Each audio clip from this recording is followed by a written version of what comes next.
Bonjour tout le monde, bienvenue au webinaire Talsum qui s'intitule Piloter l'incertitude en leadership communication en période de turbulence. Merci à tout le monde d'être là aujourd'hui.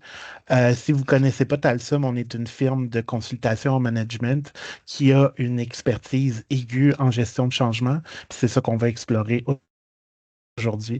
Mon nom, c'est Benoît.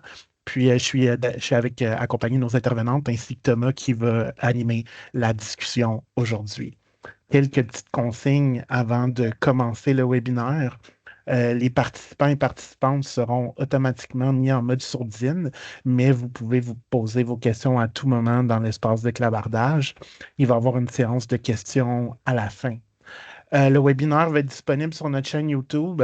Si vous nous suivez sur les médias sociaux, il va être aussi diffusé puis disponible là, sur notre page LinkedIn via les médias sociaux également. Donc, aujourd'hui, on est autour de la table deux de mes collègues dans l'équipe Change.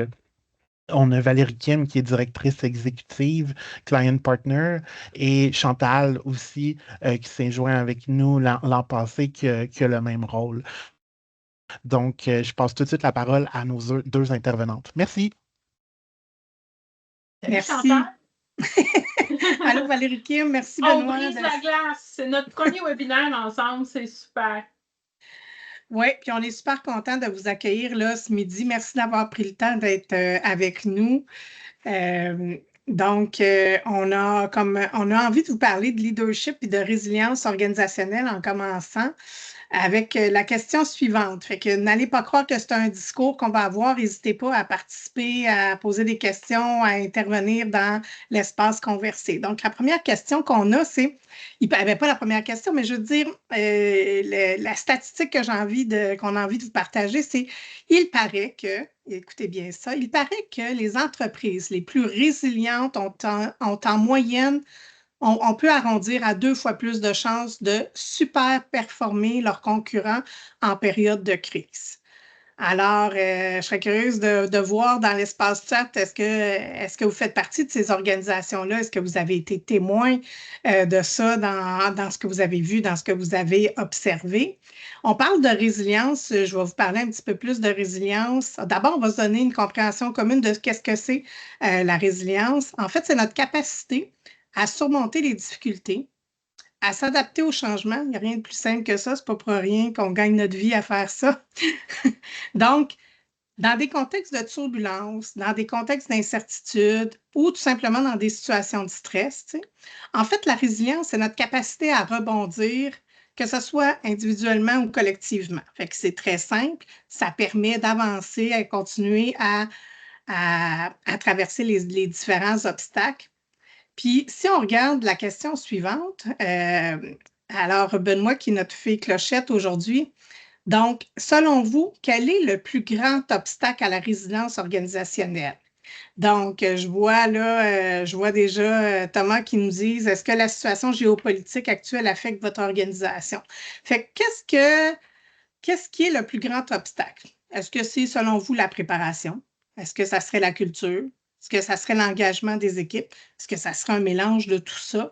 En fait, moi, ce que j'ai envie de vous dire, que il y a certaines organisations qui ont des plans de contingence, il y a des organisations qui ont des plans de résilience. Donc, c'est des organisations qui anticipent, qui essaient de s'adapter face à la turbulence qui serait possible. Fait qu'on pourrait se dire, ben oui, ces gens-là, ils se préparent, tu sais. Donc, la préparation peut être quelque chose d'extrêmement important.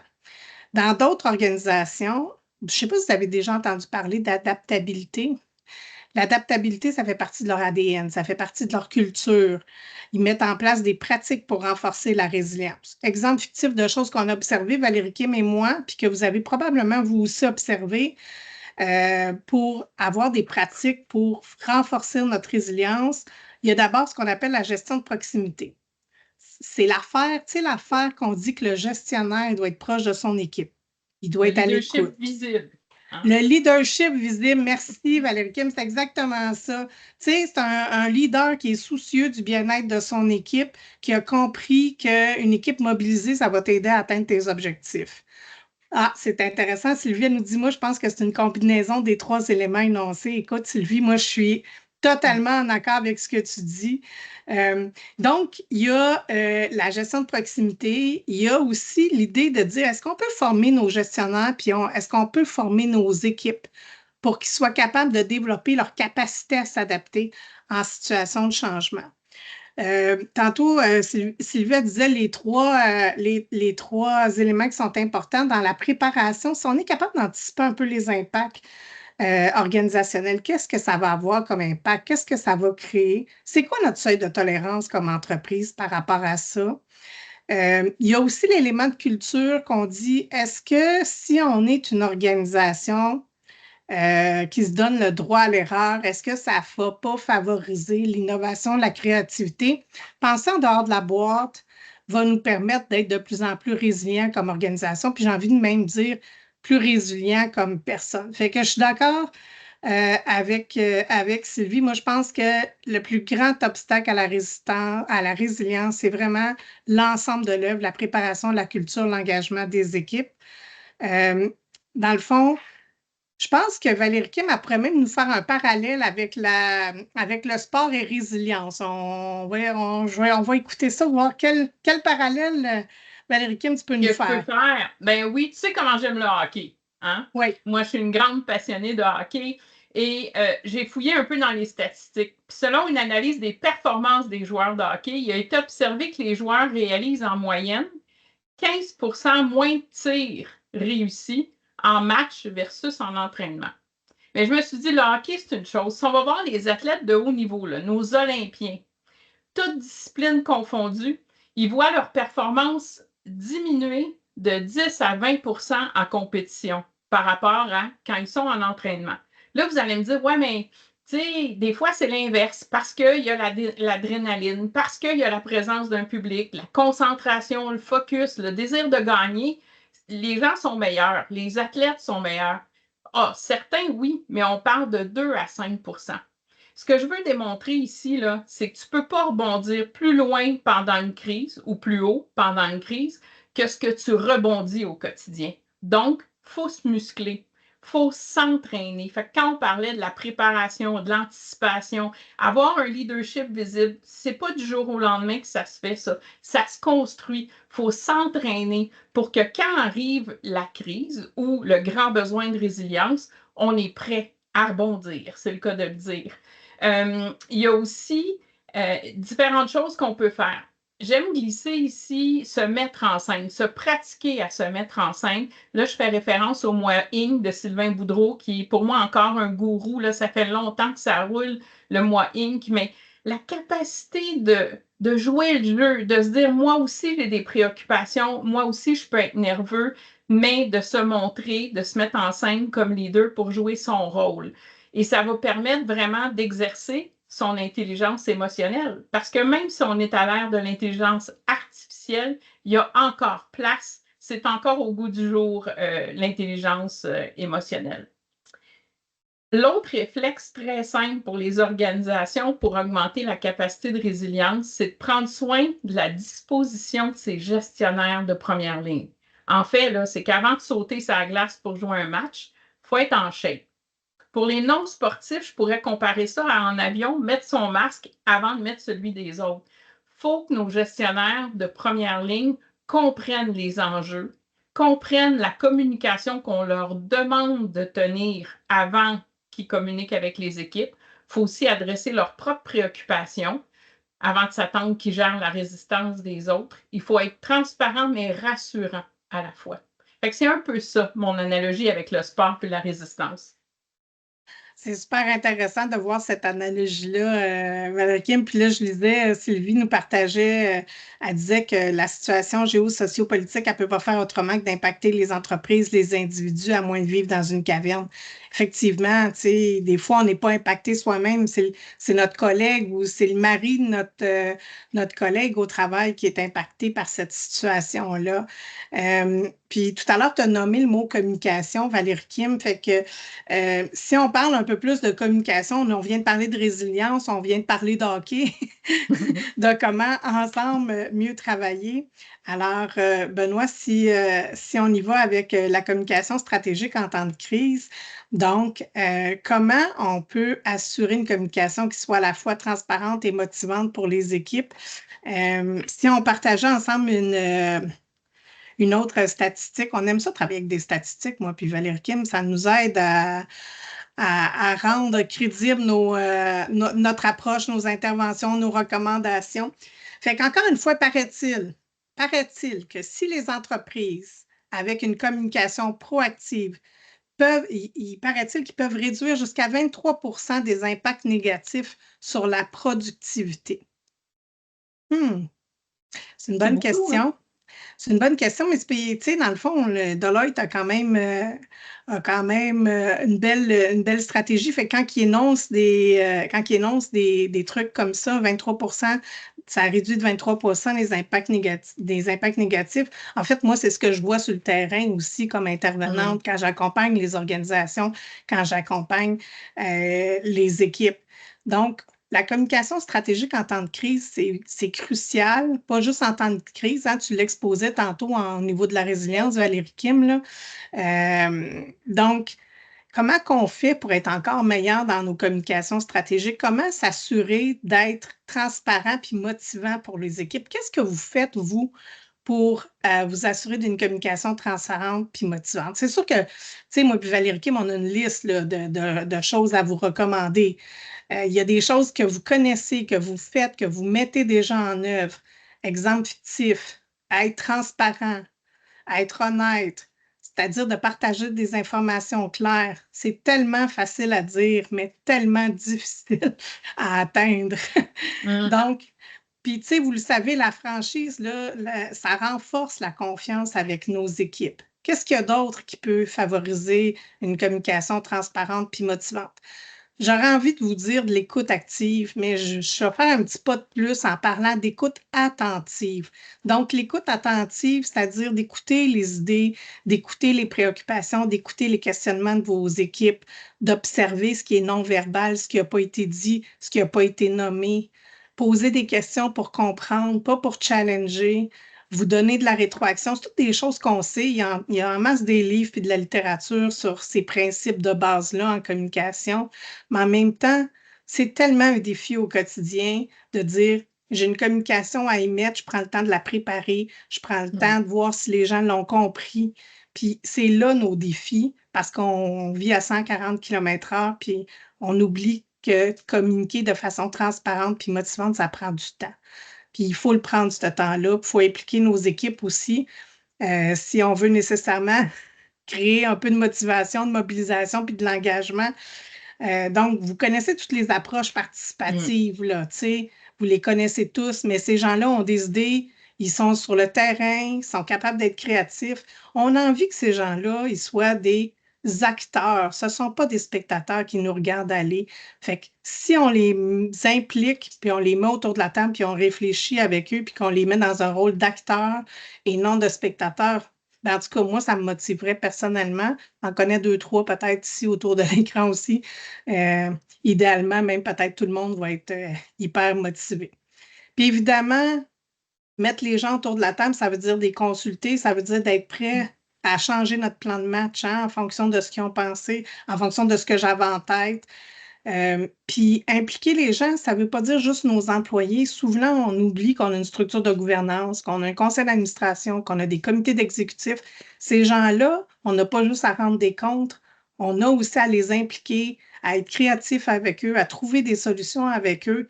Ils font partie de notre organisation, ils ont des rôles et responsabilités qui sont différentes, mais ils sont partie prenante de cette organisation-là. Puis, ce que j'ai envie de vous dire en terminant, ben oui, il y a tout le volet reconnaissance, encouragement, soutenir les gens, mais il y a, tu sais, l'affaire qu'on dit tout le temps, puis qu'on fait évidemment tout le temps, 100% du temps, je ne connais aucune organisation qui ne le fait pas, c'est de communiquer régulièrement.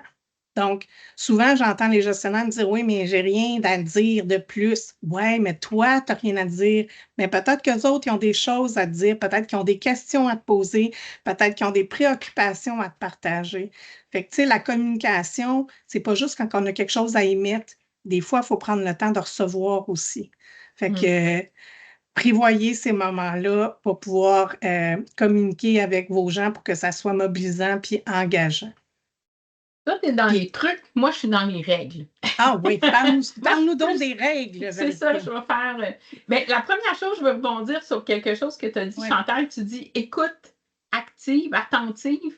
Ouais. Mais moi, je veux aussi dire, on parle beaucoup de celui qui communique. Mais moi, j'ai envie de parler aussi de celui qui reçoit. Tu as un rôle quand tu es receveur d'informations. Premièrement, tu dois écouter, mais il faut que tu reviennes aussi. C'est bidirectionnel.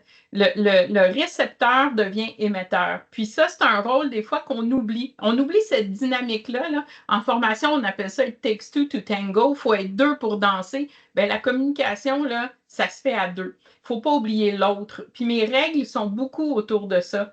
La première, je me répète, prendre le temps de se concentrer sur les messages, s'en tenir aux messages. C'est encore plus important en temps de crise parce qu'on a tous tendance, puis généralement, c'est très, très bien à s'approprier le message, puis à le teinter de notre personnalité. Tu sais, des fois, on peut être un peu plus humoristique. Il y en a d'autres qui sont plus sur les faits. Chantal et moi, on est sur les statistiques. Mais il faut quand même se concentrer sur avoir une espèce de rigueur du message en temps de crise parce qu'il vaut mieux rester dans le cadre pour ne pas teinter le message de ses propres inquiétudes ou de son optimisme. La deuxième chose, c'est de respecter la chaîne de commande prévue. Je vais te donner l'exemple. Moi, quand je manque d'essence pour me rendre au bureau, j'ai peur. C'est pas le temps d'essayer un nouveau chemin, là. C'est le temps de prendre celui que je connais, peut-être de faire un petit tour de passe-passe que j'ai l'habitude de faire, mais c'est pas le temps de m'aventurer. La même chose en communication en période de crise. Allez-y avec ce que vous connaissez. Puis dans la tempête, il est trop tard pour commencer à établir des bonnes pratiques du genre être fidèle à son style, mettre à profit ses leviers, apprendre à connaître l'autre à qui on parle, notre récepteur. Il est trop tard pour ça. Il faut s'assurer que l'intention va créer l'impact qu'on désire. Et ça, il faut avoir développé cette habitude-là. Puis finalement, il faut profiter de la confiance qu'on a établie. Donc, travailler sur nos forces et pas commencer à essayer des nouvelles choses. Il y a d'autres moments pour ça, par exemple. Puis c'est important de le faire, mais pas en période de crise. Fait que ça serait ça un peu, Chantal, mes petites règles à suivre. C'est pas trop pire, je pense. Non, c'est pas trop pire. Mais c'est toujours simple. Mais ce qu'il y a de plus simple, là. C'est plus facile à dire qu'à faire. Ça, on le sait. Mais ça, on le sait, effectivement. On a parlé beaucoup de prendre en charge le bien-être des gestionnaires, hein, ceux qui sont de la première ligne. Mais j'aimerais ça qu'on explore ça un peu plus. Les entreprises qui intègrent des politiques de bien-être constatent une augmentation de 30 de la productivité, puis une baisse du taux de roulement de 40 selon le Harvard Business Review. Habituellement, les études sont quand même assez bien étoffées et bien faites quand on parle de cette revue-là. Si on regarde dans vos organisations, moi, je suis curieuse d'entendre parler de vos initiatives parce qu'on entend souvent les mêmes choses, mais rarement des nouvelles choses. Et ça a souvent l'air d'être toujours la même chose. Mais il faut sortir de l'habitude, de nos habitudes pour être capable de faire un impact, particulièrement quand on parle de santé mentale. Moi, d'emblée, je voudrais partager un outil que je trouve fort efficace, puis on n'en fait pas assez la promotion. Alors, si la petite fée Clochette veut m'amener à la prochaine diapo, ça va nous permettre de voir l'outil en question. Et voilà. Alors, c'est un programme qui s'appelle En route vers la préparation mentale. Ça a été créé par le gouvernement du Canada. Ça regroupe divers outils, dont le modèle de continuum de la santé mentale. Ça favorise la prise de conscience des indicateurs de santé mentale chez soi, donc chez l'utilisateur, mais tu peux aussi l'utiliser pour les autres.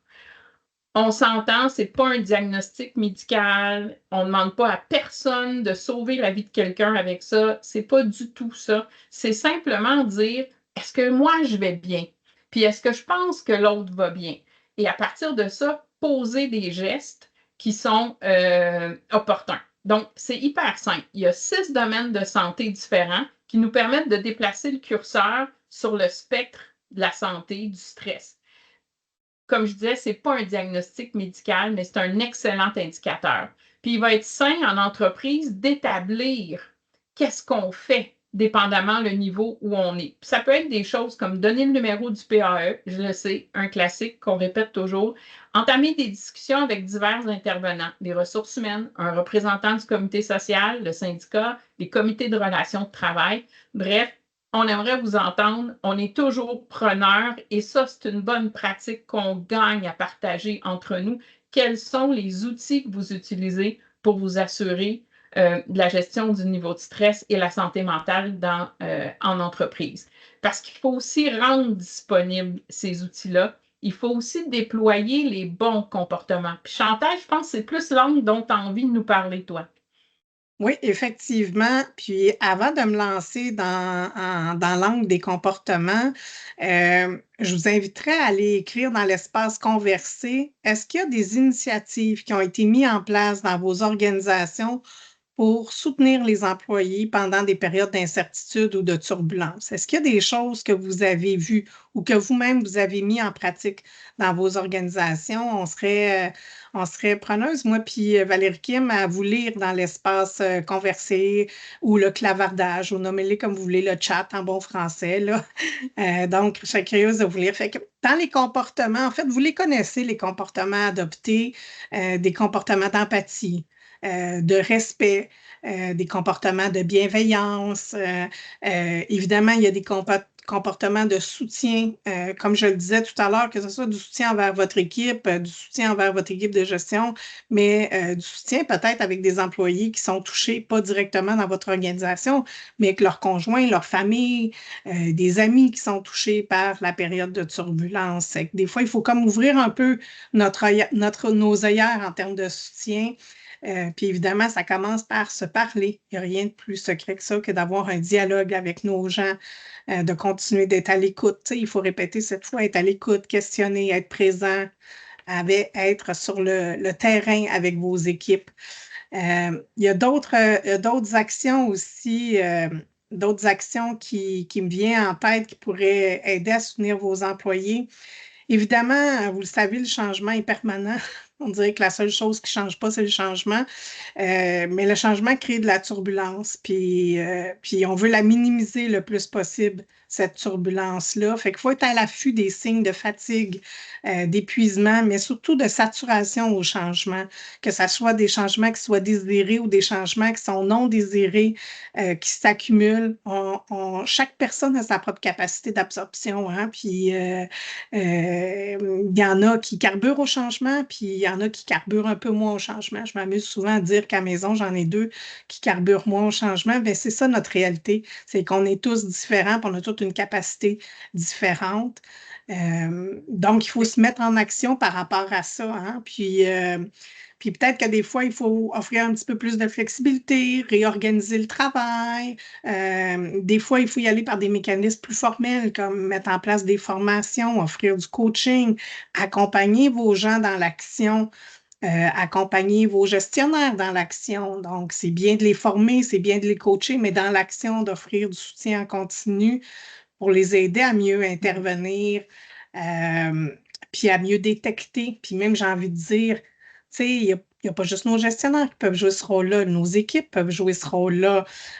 Plus on est nombreux à être outillés à intervenir, à écouter, à soutenir, plus on va avoir d'impact, puis on va favoriser un peu plus de bien-être dans notre organisation pour soutenir nos êtres humains, finalement.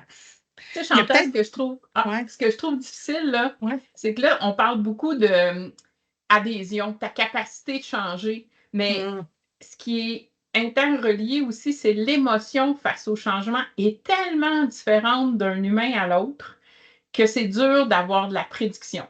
Et de comprendre l'émotion de l'autre, on tombe dans d'autres choses. Puis souvent, les gestionnaires me disent « Ouais, mais c'est pas mon rôle, ça, de comprendre l'émotion de l'autre. » Mais c'est peut-être ce qui est le plus délicat. Puis je pense que c'est une des capacités du gestionnaire, ou en fait du leadership, qui est la plus difficile, mais très aidante dans des situations comme ce qu'on vit là, par rapport au stress puis à la demande de résilience. L'émotion. Arriver à comprendre l'émotion reliée. Puis des fois, c'est pas tant de la comprendre que de la reconnaître. Puis elle n'est pas obligée d'être légitimée, je sais pas comment dire, pas légitimée, mais vous n'êtes pas obligé de comprendre pourquoi ça rend quelqu'un triste, mais au moins d'accepter qu'il est triste et à partir de ça, qu'est-ce qu'on fait? Je trouve que des fois, on essaie trop de dire, ben voyons, sois pas triste, tu sais. Mais c'est pas ça. Il est triste. Il faut comme accepter l'émotion et travailler avec. Il y a une petite différence que je trouve très intéressante. Oui, c'est un super bon point, ça, Valérie Kim. Puis en terminant, tu sais, on parle de stratégie d'adaptation en transformation organisationnelle. Je pense qu'il y a d'autres axes sur lesquels on peut travailler. Euh, Par exemple, la culture de collaboration. Je reviendrai sur la statistique qu'on voit à l'écran. La culture de collaboration, l'entraide, il y a des mécanismes qu'on peut mettre en place dans notre organisation pour favoriser un peu plus de synergie à l'interne. Il y a des communautés de pratique. J'ai envie de vous parler du co-développement professionnel. Le co-développement professionnel, c'est un espace qui est sécurisé, le fameux safe space qu'on veut offrir pour discuter soit des défis qu'on a, des enjeux qu'on a ou des émotions, comme Valérie Kim vient de le nommer, sur lesquelles on peut se mettre en action. C'est pas parce que je t'ai déposé mon émotion que je m'attends que tu agisses avec parce que tu es mon gestionnaire ou tu es mon leader, mais c'est comment toi, tu peux me soutenir à l'intérieur de ça ou c'est quoi mes attentes à l'intérieur de ça. Des fois, c'est juste de ventiler. Fait que j'ai envie de dire qu'il y a des moyens, il y a des mécanismes qu'on peut mettre en place pour favoriser ça. Le co-développement, c'en est un. Il y a de l'impact. Si on regarde la recherche par rapport au co-développement dans les organisations, c'est une approche qui est pas chère, qui est accessible en autant d'avoir des animateurs formés, mais ça ajoute des outils à notre coffre à outils en gestion. Fait que c'est des stratégies d'adaptation qui nous permettent de favoriser. Puis là, tu allais intervenir, Valérie Kim. Ben oui, j'allais dire, moi, mon outil, c'est l'anticipation. Intégrer l'anticipation dans son processus de réflexion. L'anticipation des impacts, quelles préoccupations on va créer avec le changement. Je trouve que c'est un outil précieux qui est souvent mal utilisé, on pourrait même dire pas utilisé quand on essaie de faire une stratégie d'adaptation ou de transformation. Puis il y a plusieurs moyens pour l'anticipation. Il y a évidemment toutes les techniques le design thinking peut définitivement aider. Les ateliers d'aide à la projection, à l'analyse vont nous permettre aussi de le faire. C'est certain que ça demande de se faire confiance. Ça demande d'être capable de se projeter dans les pires et dans les meilleures situations, mais ça demande surtout à s'ouvrir à la richesse d'une équipe multidisciplinaire parce qu'il faut regrouper plusieurs gens. Plus le tour de table est diversifié, plus l'anticipation va être riche et exacte et couvrir large. Il faut se débarrasser de l'idée préconçue aussi que la résistance ou les préoccupations, c'est mauvais. Moi, je dis souvent, puis ça fait rire les gens en entreprise là, quand on fait des mandats, moi, quand ça commence à résister, là, je suis comme waouh, ça va super bien. Puis là, tout le monde me regarde et fait comme oh, pas sûr. Parce que quand on commence à se préoccuper, premièrement, c'est sain et c'est normal, puis c'est nécessaire dans le processus pour l'humain pour lui donner le goût de changer. Donc, la préoccupation et la résistance, c'est pas nécessairement mauvais. Là où le bas blesse, c'est comment on l'exprime, sa résistance, et c'est surtout comment on répond à cette résistance-là. Donc, de l'anticiper va nous permettre de dire qu'est-ce que tu répondrais. Là, je reviens, je ferme la loupe avec ce que je disais au départ. Si tu es prêt, si tu t'es entraîné à répondre, tu vas performer mieux que si tu es surpris par la préoccupation qu'on te donne. Et se préoccuper, c'est douter du changement. Résister, c'est refuser le changement. Et une préoccupation qu'on n'adresse pas, tout ce qui traîne se salit, c'est ce que je dis à la maison tout le temps, mais personne ne m'écoute. Mais au travail, on m'écoute un peu plus. Toute préoccupation qui traîne va finir par devenir une résistance. Donc, il faut être très attentif. Alors, moi, mon outil, c'est l'anticipation. Je pense que c'est une force mal exploitée. C'est un outil qu'on exploite très, très mal. Oui, puis si je fais du pouce sur ce que tu dis, Valérie Kim, c'est oui, l'outil d'anticiper. Fait qu'évidemment, ça nécessite d'être à l'écoute, d'observer, de poser des questions pour comprendre. Mais en même temps, il faut agir, puis il faut agir sur ces préoccupations-là. Puis toute l'art, tu sais, c'est comme quand on fait des diagnostics. Le diagnostic en soi, c'est l'étape facile, tu sais. En guillemets, là, déceler la préoccupation, des fois, elle peut être évidente, mais des fois, elle n'est pas nommée. Mais il faut agir sur ces préoccupations-là pour pouvoir faire le petit pas qu'on cherche à faire avec nos équipes, puis justement s'assurer de ne pas gérer de la résistance. Fait que les entreprises qui ont une approche proactive de la transformation ont deux fois 2,4, j'y arrive, fois plus de chances d'atteindre leurs objectifs en période d'incertitude. Fait que, oui, donc plus on travaille une approche proactive, mais comme le dit Valérie Kim tout à l'heure, elle dit c'est pas parce qu'on est en situation de turbulence que là, on met en place plein de stratégies. Il vaut mieux en mettre tard, mais c'est mieux d'en mettre en prévention. C'est mieux d'établir, de se donner des stratégies d'adaptation puis de transformation le plus rapidement possible, d'augmenter notre maturité en matière d'adaptation puis d'adaptabilité. Fait que, donc, comment qu'on peut favoriser une culture de changement dans une organisation? Bien, on a déjà eu quelques trucs et astuces que Valérie Kim nous a proposés. J'ai envie de vous dire, favoriser une culture de changement dans une organisation, ça prend de l'audace. Ça veut dire qu'il faut remettre en question, hein? Il faut se dire que le statu quo, là, c'est pas possible, là. Puis quand il y a des échecs, ben, il faut le voir comme une source d'apprentissage. C'est sûr que c'est facile à dire, puis ça se lit bien, puis ça se dit bien, puis il y a en masse de littérature à ce sujet-là. Mais si dans votre culture, il n'y a pas le droit à l'erreur, bien, on ne favorise pas la culture de changement dans notre organisation. On ne prendra pas les risques, on n'aura pas cette audace-là d'aller au-devant. Il y a d'autres choses aussi sur lesquelles on intervient souvent, puis vous allez probablement être tous d'accord avec moi, tout ce qui crée du sens puis de l'alignement organisationnel. Combien de fois on travaille quand on arrive dans les organisations à créer du sens, puis à créer de l'alignement, à créer une compréhension commune qui va favoriser le changement. Que ce soit par des ateliers de vision commune, que ce soit par des ateliers de raison d'être, que ce soit par dire voici nos valeurs, puis voici les comportements qui sont associés à ces valeurs-là, qui vont faire en sorte qu'on va promouvoir cette fameuse culture de changement-là. Donc, une culture de changement, c'est des actions, c'est des comportements, c'est de créer du sens, c'est de donner le ton, c'est d'avoir de l'audace, c'est d'impliquer aussi vos gens. Hein? Si on veut une culture de changement, je l'ai nommé, Valérie Kim l'a nommé, impliquez vos gens à tous les niveaux de l'organisation, peu importe le rôle et les responsabilités que ces acteurs-là jouent dans votre organisation, si les gens sont amenés à pouvoir nommer, s'impliquer, ça va faire en sorte que le changement va être plus facile parce qu'on va être des contributeurs à ça. Donc, on ne serait pas des spectateurs. J'en reviens avec mon idée d'acteur. On veut être des acteurs du changement. On ne veut pas être des spectateurs du changement. On veut être préoccupé par le changement parce qu'on prend conscience que ça nous touche. On ne veut pas nécessairement être des résistants face au changement. Je vais faire un lien, Chantal, avec ce que tu disais tantôt sur le leadership.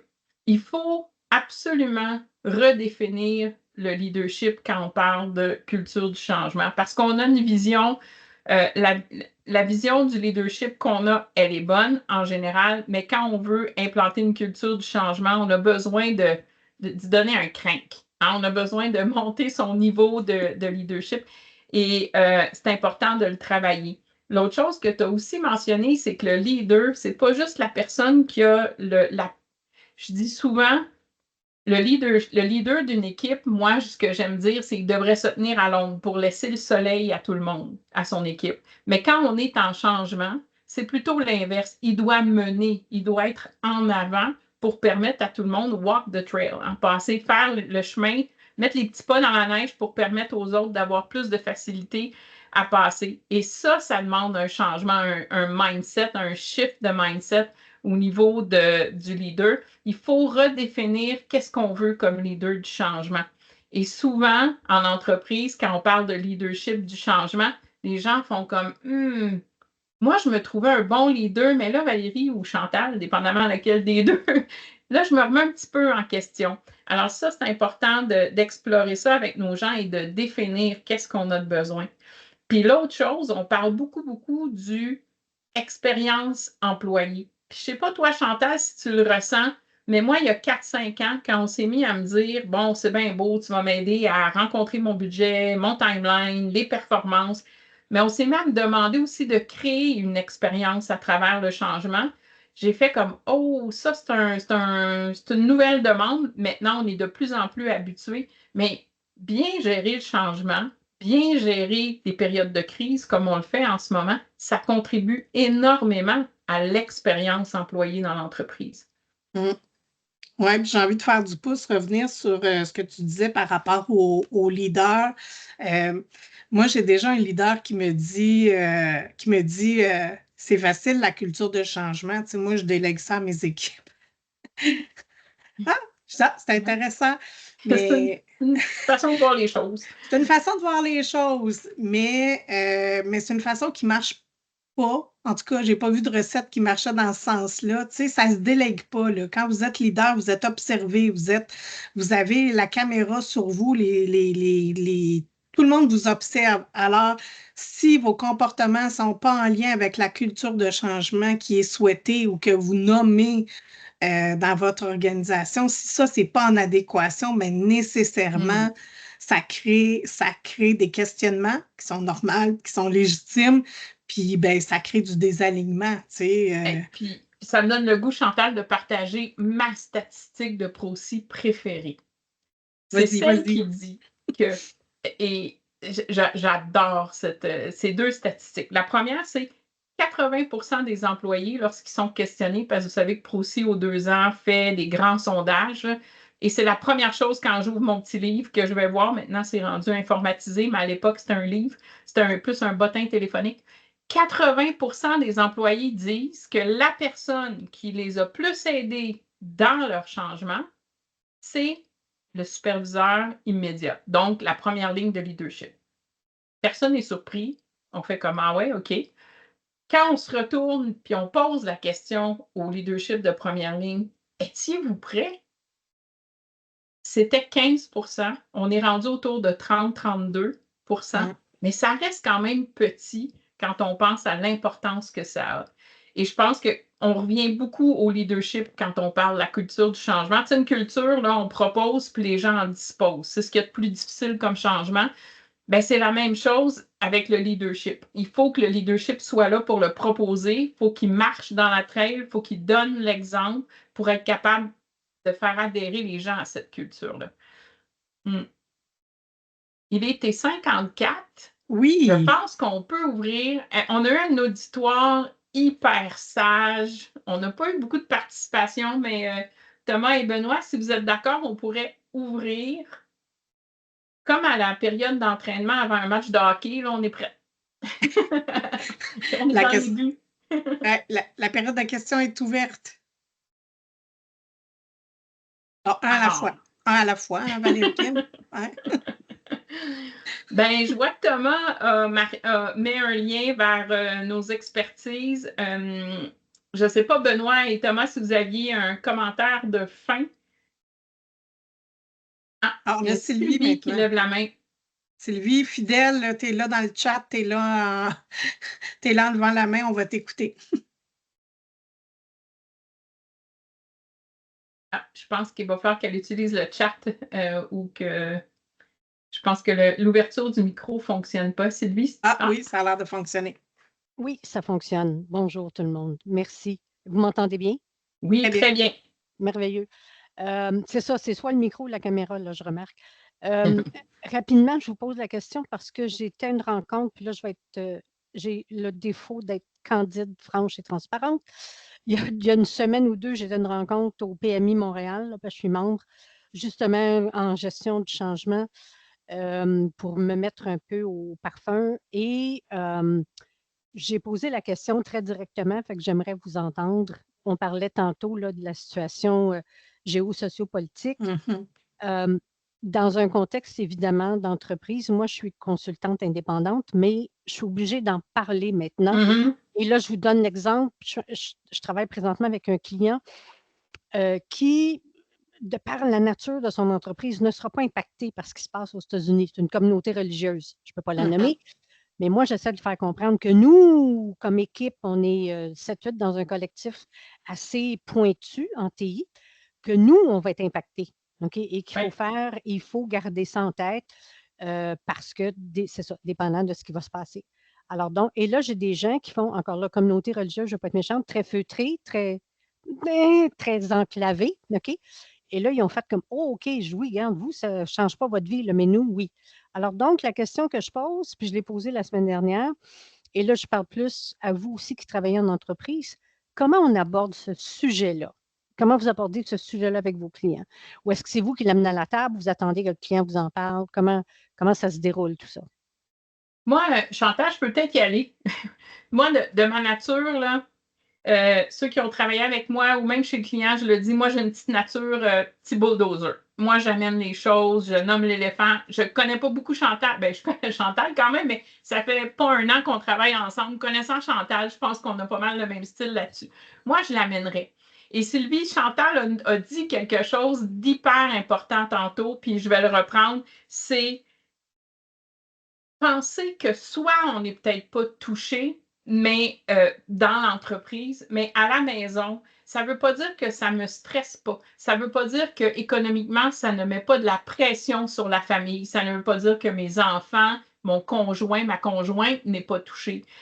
Donc, il faut sortir la business. Est-ce que les gens là, travaillent 40 heures semaine, des fois un peu plus, mais il y a autre chose. Nos employés sont plus que des employés. C'est d'abord et avant tout des gens entiers qui peuvent être impactés. Ça, c'est une des premières raisons pour laquelle il faut en parler. La deuxième, puis j'ai tellement un beau cas, mais on va manquer de temps là, en termes d'exemple, c'est que des fois, on s'imagine que nos employés comprennent. On a un rôle corporatif d'éduquer nos employés à certaines choses. Quand on parle de l'intelligence artificielle, on vient d'ouvrir tout un monde d'éducation maintenant.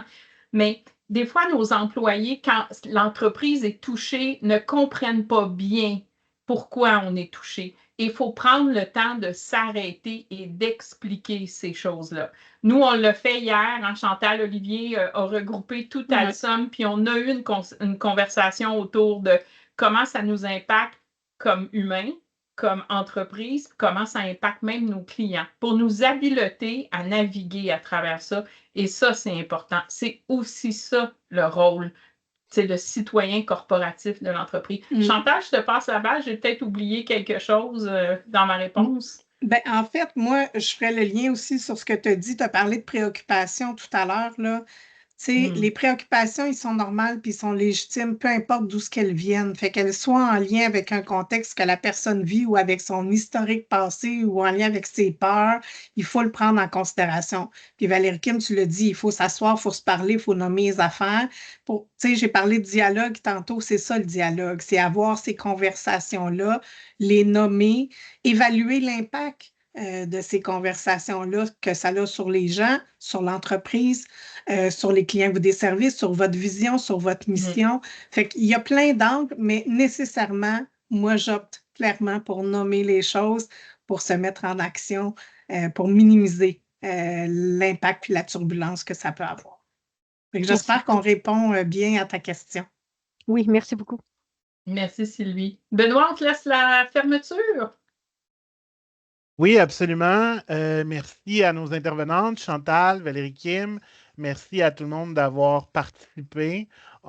Suivez-nous sur les réseaux sociaux. Inscrivez-vous à notre infolette. On vous prépare des belles choses dans les prochaines semaines pour vous accompagner. Puis, bon après-midi tout le monde. Merci. Salut, Merci Chantal. tout le Bon monde. après-midi. Merci tout le monde. Bye-bye. Bye.